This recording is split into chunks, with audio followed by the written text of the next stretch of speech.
Chapter 32. Jake had forgotten to hobble the horses. He remembered it when the first lightning struck and Lorena's young mare suddenly snapped her rein and ran on off. It was dark, and the sand was still blowing. He managed to get the hobbles on his own horse and to pack the mule, but had to let the mare go. She won't go far, he said. When he got back to Lori, she was huddled under a blanket, her back against a mesquite tree and her legs half buried in the sand. No better than she likes to swim. I expect, we'll find her on the side of the river, Jake said. Irina didn't answer. The lightning filled her with such tension that she didn't think she could endure it. If it went on much longer, she felt it would twist her like a wire. She held the blanket around her as tightly as she could, and her teeth were clenched as they began when she crossed the river. She kept trying to think about something besides the lightning, but she couldn't. She kept thinking how it would feel if it hit her.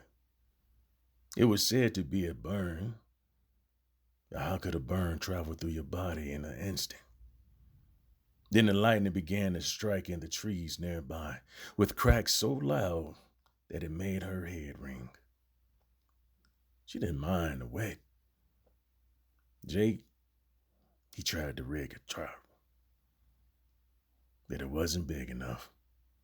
A bolt hit just behind him, with a sound so loud that it took her breath. I want to go back, she thought.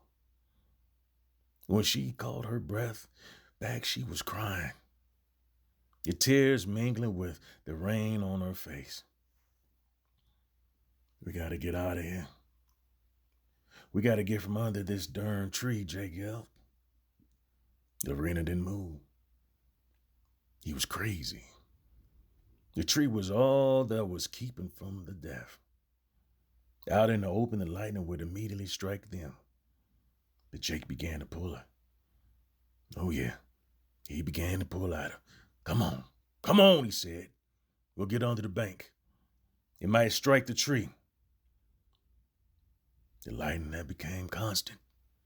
She could see every whisker on Jake's face in the glare. He looked old, but he wouldn't leave her under the tree. In the flashes, she could see the river. The river had almost got her, and now he wanted her to go back to it. When he pulled, she fought. The tree was the only protection she had, and she didn't want to leave it. Darn it, come on, Jake said. This ain't no place to sit out here in a lightning storm. Every time he pulled, the tightness inside her broke out a little as she struck at him. The first blow hit him in the eye and slipped and sat down in the mud. And it was dark. When the lightning flashed again, she saw Jake trying to get up, a look of surprise on his face. Betty grabbed her in the darkness and began to drag her away from the tree.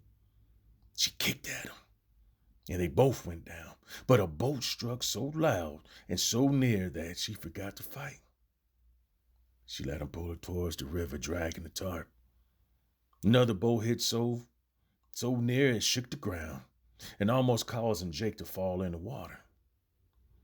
There was no such overhang in the bank, and the tarp was so muddy he could barely drag it. But he pulled it. He pulled it over to him and sat close to her, shivering. In the flashes, the light was so bright that she could see every valley, every wavelet of the river. She wondered where the turtle was, but before she could look, it was pitch dark again. In the next flash, she saw the horses jumping and trying to shake off their hobbles. She shut her eyes, but when the bolts hit, she felt the light on her eyelids. There was nothing she could do but wait to die. Jake was shivering against her. She felt her muscles coiling, coiling up, getting tighter and tighter. Well, I wish we brought our feather bed, Jake said, trying to make light of it. She opened her eyes to blackness and second later saw the lightning come to earth just across the river, cracking into the tree where they had made their first camp. The tree split the top. The darkness fell. When the next flash came, the split part had fallen to the ground. We got old deeds to thank here. Thank him that we're still alive, Jake said. That one would have got us if we stayed put. You didn't thank him, Corinne thought. She put her head against her knees and waited.